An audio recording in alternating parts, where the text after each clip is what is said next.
नहीं, जब तक मेरे ख्याल में दिल्ली वाले जो डायलॉग के साथ एक्शन भी नहीं करेंगे, मतलब कि जो अगर उनके साथ वो कोई कमिटमेंट करते हैं उसको पूरा करना है, वो तो कर नहीं रहे हैं, सिर्फ रोज मीटिंग्स। क्योंकि डर क्या है लद्दाख को, लद्दाखियों को डर है कि जिस तरह से ये जम्मू कश्मीर में देखिए हमारे जो यहाँ के होटल वाले हैं उनकी लीज कैंसिल हो रही है, उस पर बाहर वालों के लिए रास्ता बनाया जा रहा है। तो लद्दाख को भी यही डर है कि हमारी ज़मीन जो है वो हमसे छीनी जाएगी, उससे हमारा कल्चर तब्दील हो जाएगा, हमारी नौकरियां हमारी नहीं है।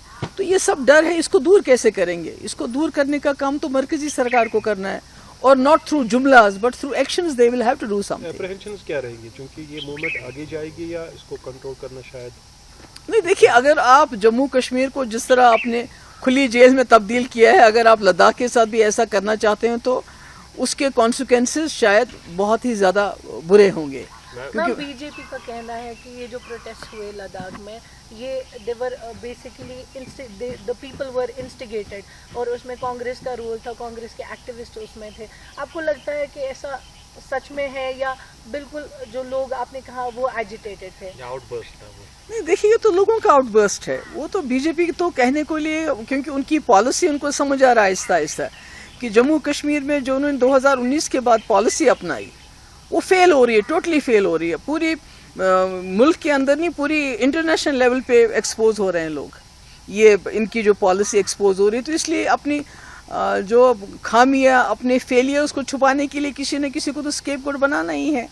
तो कांग्रेस के पास इतना सपोर्ट होता तो फिर बात कुछ और होती, ऐसा तो नहीं है।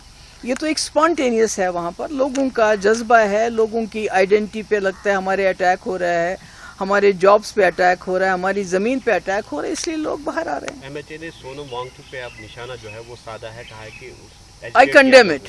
मेरे पास और कोई सोनम वांगचुक जैसा आदमी जिसका इतना अच्छा रिकॉर्ड रहा है, जिसको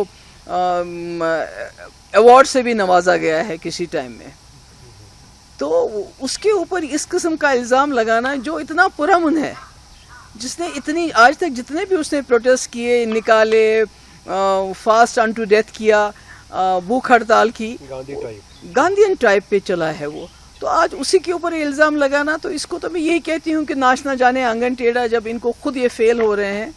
अपनी इंक्वायरी भी बिठाई गई है, फॉरेन फंडिंग बताया जा रहा है उसको। नहीं, देखिए ये तो जो हज़ारों सालों से मुसलमान इस मुल्क में रह रहे हैं उनको इन्फिल्ट्रेटर कह रहे हैं, तो अब यहाँ भी इन्होंने वही कहा कि ये बाहर से लोग आए हैं, नेपाल से आए हैं, डोडा से आए हैं, तो क्या करेंगे आप इसको? ये तो इनको तो अपनी पॉलिसी को, फेलियर को करेक्ट करना नहीं चाहते।